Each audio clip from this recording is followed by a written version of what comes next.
Halo dokter, kalau misal dokter nemuin pasien yang sesak nafas, nah apa pemeriksaan yang paling simpel yang dokter bakal lakukan?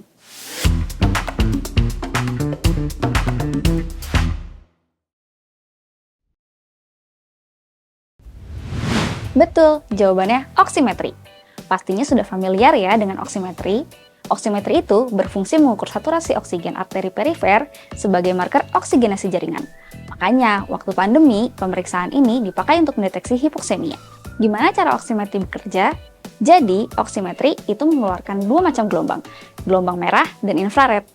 Nah, darah yang kaya oksigen akan menyerap cahaya infrared lebih banyak, sedangkan darah yang rendah oksigen akan menyerap cahaya merah. Si oximeter ini menghitung saturasi oksigen dengan membandingkan jumlah cahaya infrared dan cahaya merah yang diserap. Baru deh keluar persentase saturasi oksigennya di layar kecil ini. Sebelum kita bahas lebih lanjut, di website Alomedica tersedia nih e-course untuk berbagai bidang yang narasumbernya nggak perlu dokter ragukan lagi. Mau kapanpun, dimanapun, dokter bisa akses e-course melalui website Alomedica. Udah gitu, sekarang e-course kita ber-SKP Kemkes loh. Yuk ikuti e-course Alomedica sekarang. Nah, itu tadi cara kerjanya. Jadi, kalau perfusi rendah ke jaringan, tentu perhitungan saturasi oksigen jadi nggak akurat. Makanya, hati-hati jangan salah interpretasi pemeriksaan oximetry pada pasien yang mengalami shock hipovolemik, hipotermia, atau yang pasiennya punya curah jantungnya rendah. Misal, pada pasien yang gagal jantung atau aritmia.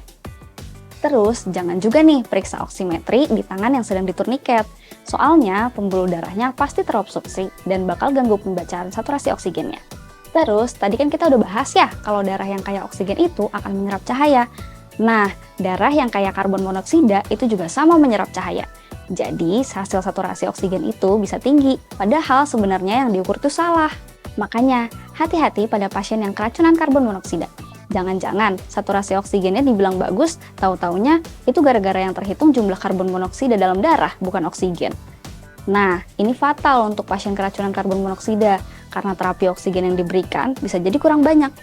Hasil oximetry pada pasien dengan anemia berat yang kadar hematokritnya di bawah 10% juga diragui. Soalnya pembacaan saturasi oksigen itu rata-rata 5,4% lebih rendah dari nilai yang seharusnya.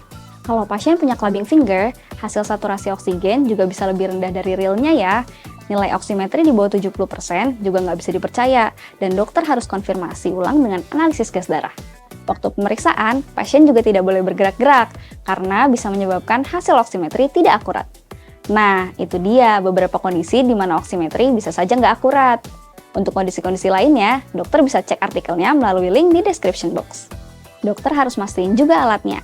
Sudah terkalibrasi dengan benar belum? Baterainya masih bagus kah? Pokoknya, hasil saturasi oksigen itu sebaiknya dikonfirmasi lagi dengan AGD kalau hasil saturasi nggak sesuai dengan kondisi klinis pasien. Like dan share video ini ke teman-teman dokter.